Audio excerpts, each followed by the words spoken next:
My boyfriend, 28-year-old male, and I, 25-year-old female, have just wrapped up a very long cross-country road trip. While traveling, we naturally encountered traffic jams, and during some of the more abrupt stops, he put on the hazard lights of the car while braking. I brought it up that I find it kind of weird that he does this, and maybe it isn't necessary. I guess beyond the fact that I've never heard of someone else doing this, I worry about other drivers around us. I told him, what if the person behind you takes it the wrong way? But that's probably me overanalyzing. I don't know, it seems like a bit of overkill. He got frustrated with me for being a backseat driver and asked me to stop nitpicking, paraphrasing his driving. I get that. I guess I just still think it's weird. So am I the idiot? Do people think this is normal? For clarification, we both live in the US. He grew up in the Midwest. I'm from the East Coast, and we were mostly on major highways during our drive. Now for an update. It has been so interesting to see how some people like me have never seen this before. While it is a customary practice in other countries, boyfriend is very proud to be driving like the best. I am excited for him and really admire his cleverness. He started this of his own accord and also rarely sees it on the road. Definitely have learned something and have had my mind changed. I admit I am still learning how to not backseat drive and comment on small things. I agree that at the crux of this is my nature to control. I really didn't mean the word weird to be mean, however. I am a naturally curious person, and I really appreciate the comments from those in long-term partnerships offering really great suggestions for communication in the form of curiosity rather than critique. My favorite perspective that I saw a few times is he may have been overly cautious since I was in the car. We read many of these together, and when he saw that, he agreed that is a big part of it for him.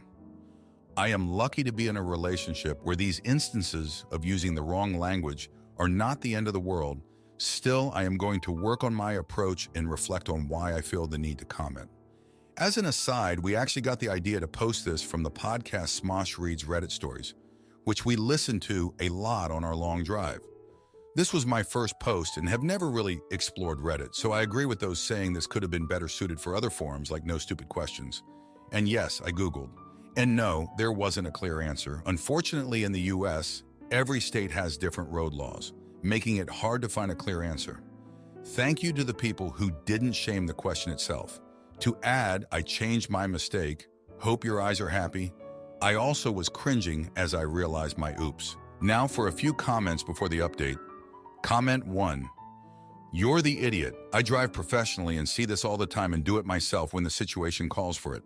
It is not weird at all and very much appreciated at times. It tells the car behind that you're not just braking to adjust your speed a bit, but that something unusual is going on. If the sightline is a bit blocked because you're coming around a curve or there's some larger vehicle in front or something, it can be hard to immediately tell that there's a stop or buildup of traffic coming up. But if the hazards come on, to right away drop the accelerator and start braking yourself. Once another vehicle is behind you at the lower speed, you can drop the hazards. He's right. You're being a backseat driver and nitpicking when he's doing right. Comment 2. You're the idiot. I'm from the US, but learned to do this when I was in the military while living in several other countries where traffic incidents are considerably less common. It lets other drivers know traffic is stopping abruptly, especially with all the idiots out there not paying attention. It's super useful. I'm wondering if maybe he's traveled a little more than you and has had more experience with that sort of thing.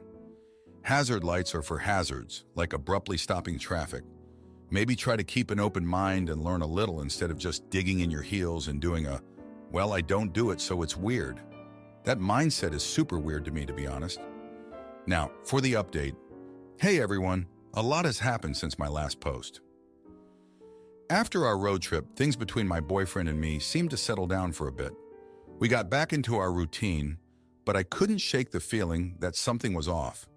I tried to be more mindful about not backseat driving, but old habits die hard.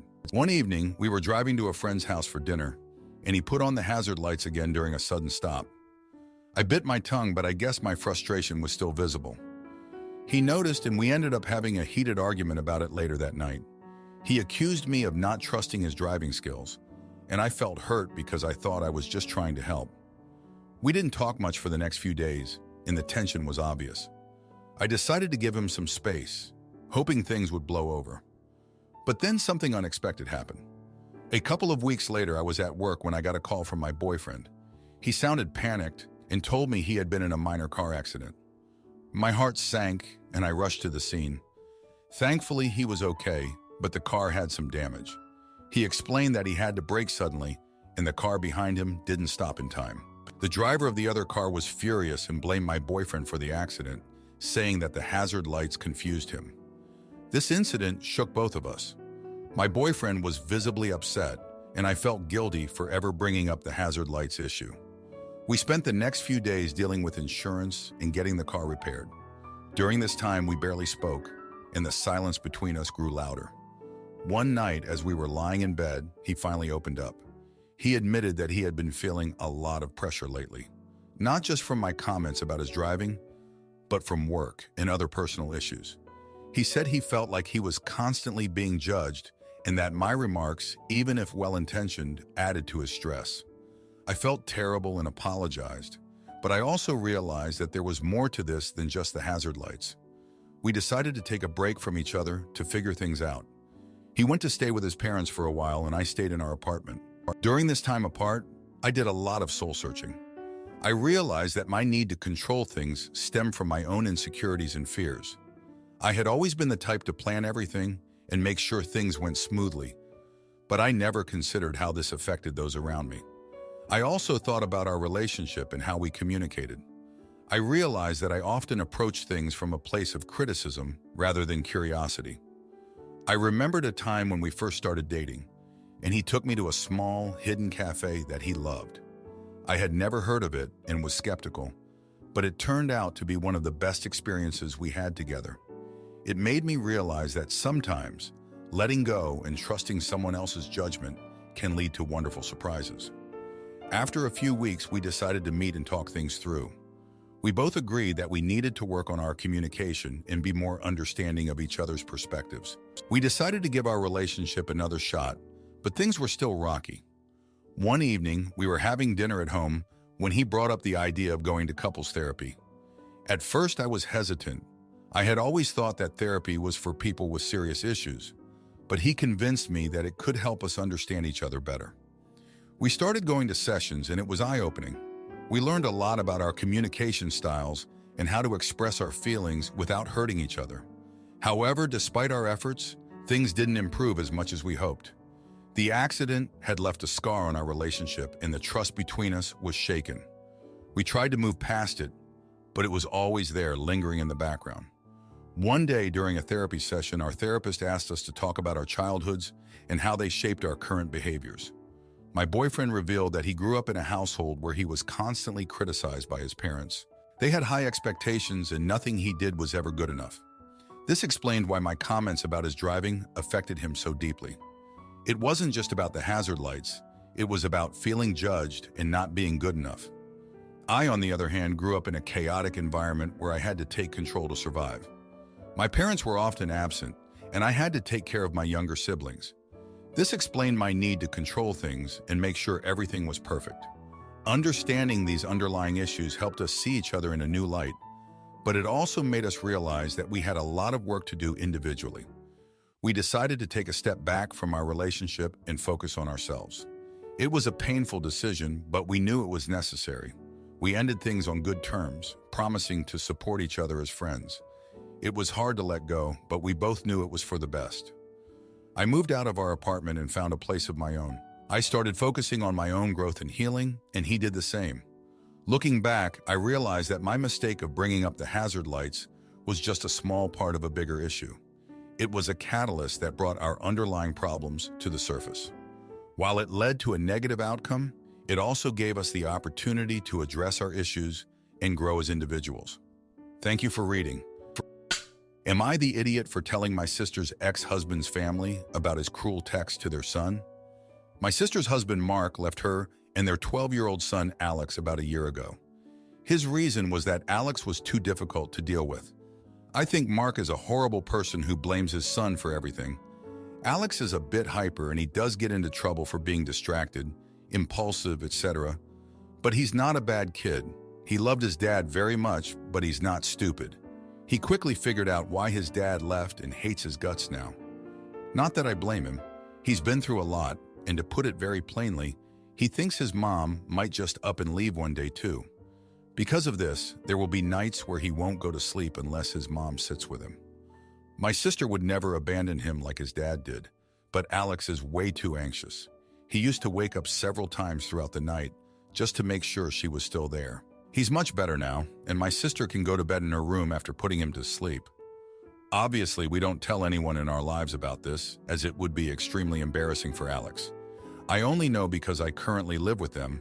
I'm helping around the house and with Alex. Unfortunately, Mark called a couple nights ago wanting to apologize, allegedly, and he and my sister had a pretty nasty fight about Alex, and my sister ended up telling Mark about the sleeping problem. Mark was pretty surprised, allegedly, but just hung up. I figured he actually felt some guilt towards his son for once, but I heard Alex going crazy in his room, and when I went to calm him down, he just showed me his phone, and he got exactly 3 texts from his dad telling him to man up, stop annoying his mom, and if he didn't man up, he'd tell all of Alex's friends. I was appalled. Second, my sister came home. I marched straight to Mark's mom's house, where I knew Mark was staying, and shoot him out. I don't think I'm the jerk for that. He deserved it. But Mark's mom and his sisters and their husbands and kids were home, and I told them what Mark's been saying about his own child. I didn't have to, it's none of their business. But I knew they adore Alex, and his mom was extremely angry. One of his sisters even went, "What the hell is wrong with you?" Now Mark's mom is giving him a week to find somewhere else to live, and he's yelling at me for essentially making him homeless and dragging his entire family into things. He called me an immature kid and said I don't know what it feels like to be a parent, and that he's human too. He admits that he could have been more decent with Alex too, so perhaps he's reflecting. I doubt it. I suppose I went too far regardless. Am I the jerk? Also, I'm 21. My sister is 34. Mark is 35. Now for a few comments before the update. Comment 1. Not the idiot Pops is an hurtful person, and his disrespectful attitude should have been made known so relatives can protect the kid from him if need be. Abusers like him don't deserve any protection. You haven't ruined his life. He did that by being such a terrible person. Comment 2. Wow. My kid is too difficult to handle, so I'll walk out and leave his mom to handle him alone and make him bear the burden of knowing that it's all his fault. And he talks about taking responsibility. This is not a man. It's barely even a human being. Now for the update. Thanks for all the comments from the last post. So after the confrontation at Mark's mom's house, things got even more complicated. My sister was furious with me for going over there and causing a scene, but she was also relieved that someone finally stood up to Mark. She's been under so much stress, and I think she felt a bit of vindication seeing his family turn against him. But that relief was short-lived. The next day, Mark showed up at our house unannounced. He was banging on the door, demanding to talk to my sister. Alex was in his room, and I could see the fear in his eyes. My sister told me to take Alex out the back door and go to the park while she dealt with Mark. I didn't want to leave her alone, but she insisted. So I grabbed Alex, and we left. At the park, Alex was quiet. He didn't want to play or talk. He just sat on the bench staring at the ground. I tried to cheer him up, but nothing worked. After about an hour, my sister called and told us to come back. When we got home, she looked exhausted. Mark had left, but not before making a scene. He threatened to take her to court for custody of Alex, claiming she was an unfit mother. My sister was shaken, and I could see the toll it was taking on her. Over the next few days, things got worse. Mark started sending threatening texts to my sister, saying he would expose Alex's sleeping issues to everyone if she didn't let him see his son. My sister was torn. She didn't want to give in to his demands, but she also didn't want Alex to be humiliated. She was stuck between protecting her son's privacy and dealing with Mark's threats. One night, Alex overheard us talking about the situation. He came into the living room, tears streaming down his face, and begged his mom not to let his dad take him away. He was terrified of going to live with Mark. My sister hugged him and promised she would never let that happen, but I could see the doubt in her eyes. She was scared, and so was I. The next day, my sister decided to talk to a lawyer. She needed to know her rights and what she could do to protect Alex. The lawyer told her that Mark had a slim chance of getting custody, especially given his history of abandonment and the text he sent to Alex. But the lawyer also warned that the court process could be long and stressful, and there was no guarantee that Mark wouldn't get some form of visitation rights. My sister was devastated. She didn't want Alex to have to see his dad, especially after everything he had done. But she also knew that fighting Mark in court would be a nightmare. She was stuck in an impossible situation, and I didn't know how to help her. Then something unexpected happened. Mark's mom called my sister and asked to meet. She wanted to talk about the situation and see if there was a way to resolve it without going to court. My sister was hesitant, but she agreed. They met at a coffee shop and I stayed home with Alex. When my sister came back, she looked hopeful for the first time in days. Mark's mom had offered to mediate between them. She wanted to help find a solution that would protect Alex and keep Mark from causing more trouble. My sister was willing to give it a try, but she was also wary. She didn't trust Mark, and she wasn't sure if his mom could really help. Over the next few days, they had several meetings. Mark's mom was firm with him, telling him that his behavior was unacceptable and that he needed to make amends. She also made it clear that if he didn't stop his threats, she would cut him off completely. Mark seemed to be listening, but I wasn't convinced. I knew how manipulative he could be. Then the surprise dropped. During one of their meetings, Mark admitted that he had been seeing someone else for the past year. He had left my sister and Alex because he wanted to be with this other woman, but things hadn't worked out. Now he was trying to come back into their lives because he had nowhere else to go. My sister was livid. She felt betrayed all over again, and she didn't know how to process this new information. Alex overheard the conversation and was devastated. He locked himself in his room and refused to come out. My sister was at her wit's end. She didn't know how to help him, and she felt like she was failing as a mother. I tried to comfort her, but there was only so much I could do. In the end, my sister decided to cut all ties with Mark. She blocked his number and told him that if he wanted to see Alex, he would have to go through the court system. She was done with his manipulation and lies. It was a hard decision, but she knew it was the right one for her and Alex. The fallout was immediate. Mark's mom was supportive, but she was also heartbroken. She loved Alex and didn't want to lose him, but she understood my sister's decision. Mark, on the other hand, was furious. He sent more threatening texts, but my sister didn't respond. She was determined to protect Alex no matter what. As for Alex, he's still struggling. He's seeing a therapist now, and we're all trying to help him heal. It's going to be a long road, but I believe he'll get through it. My sister is stronger than she realizes, and she's doing everything she can to be there for her son.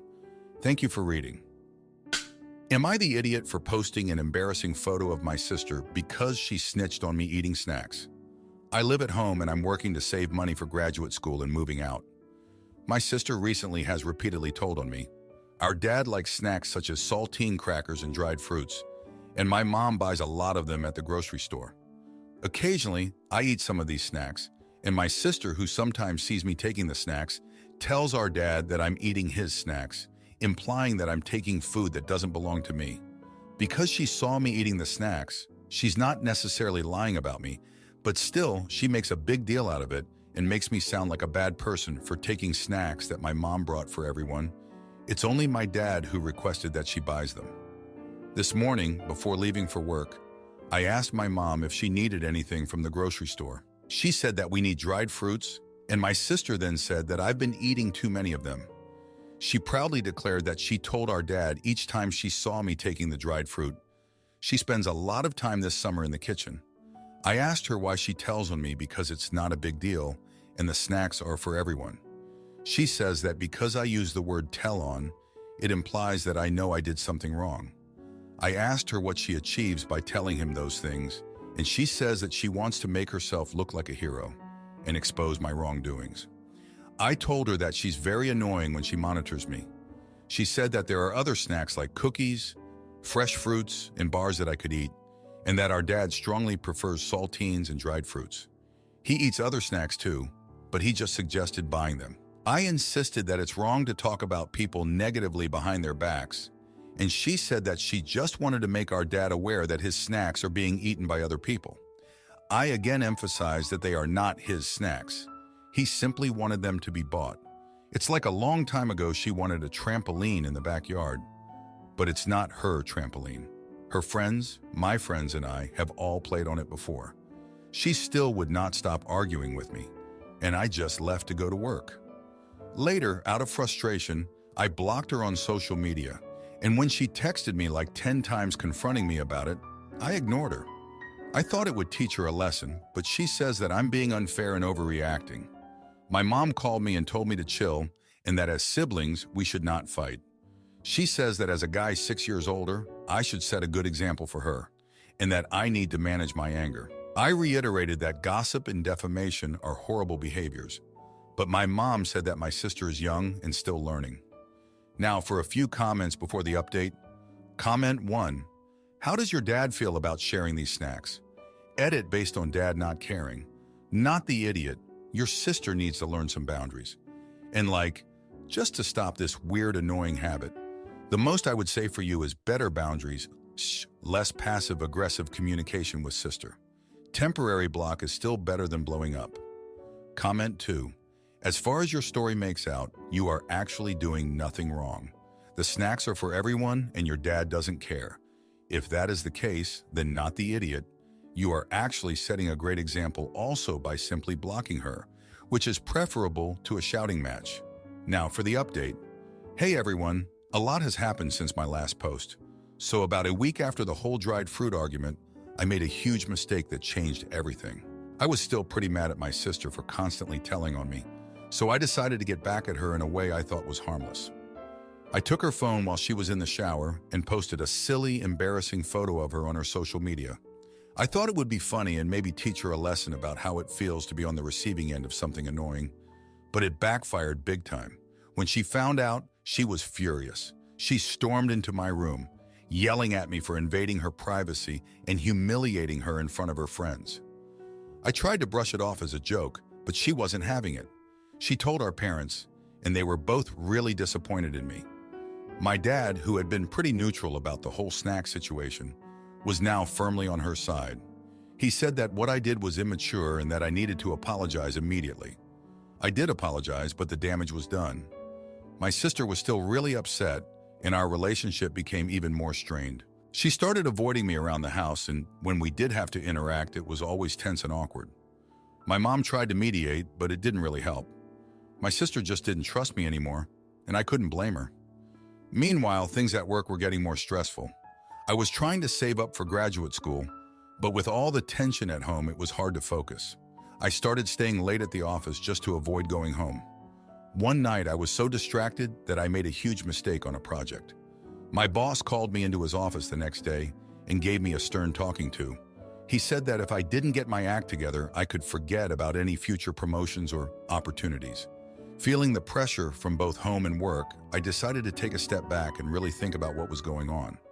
I realized that my actions were only making things worse. I needed to find a way to fix things with my sister and regain her trust. So I decided to have a heart-to-heart conversation with her. I waited until she was in a good mood and asked if we could talk. At first, she was hesitant, but eventually she agreed. I told her how stressed I had been feeling and how I regretted what I did with her phone. I explained that I was just frustrated and didn't think about how it would affect her. She listened, and for the first time in weeks, we had a real conversation. She told me that she felt like I was always dismissing her feelings and that she just wanted to be heard.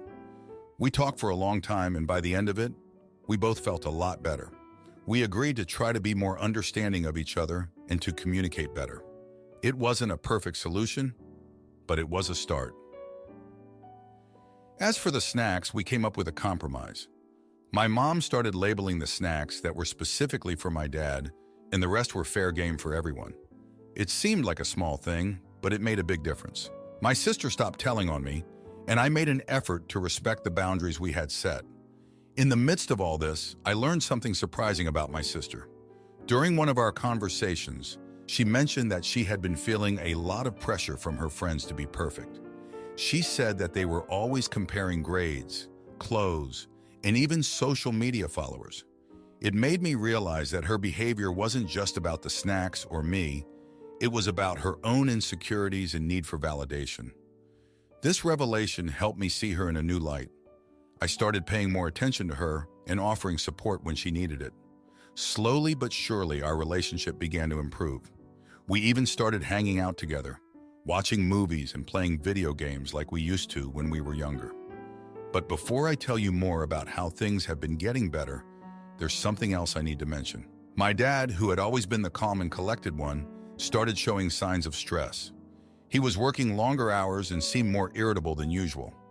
One night, I overheard him and my mom arguing about finances. It turns out that my dad's company was going through some tough times, and he was worried about job security. This added another layer of tension to our household. My mom was trying to be supportive, but she was also worried. I realized that my dad's stress might have been a big reason why he was so upset about the snacks in the first place. It wasn't just about the food, it was about feeling like he had control over something in his life. Understanding this helped me empathize with him more. I started making an effort to help out around the house more and to be more considerate of his feelings. I also talked to my mom about how we could support him better. We decided to have a family meeting to discuss everything openly. During the meeting, we all shared our concerns and feelings. It was a bit awkward at first, but eventually, we all started to open up. My dad admitted that he had been feeling a lot of pressure at work and that he appreciated our support. My sister apologized for her behavior, and I did the same. We all agreed to work together to make our home a more positive and supportive environment. Since then, things have been slowly getting better. My sister and I are getting along much better, and my dad seems a bit more relaxed. I'm still working hard to save up for graduate school, but I'm also making sure to take care of myself and my family. Thanks for reading. If you like this video, you'll probably like these too. Also, while you're here, please consider subscribing. It's your support that keeps this channel alive and allows me to make better and longer videos. Have a great day.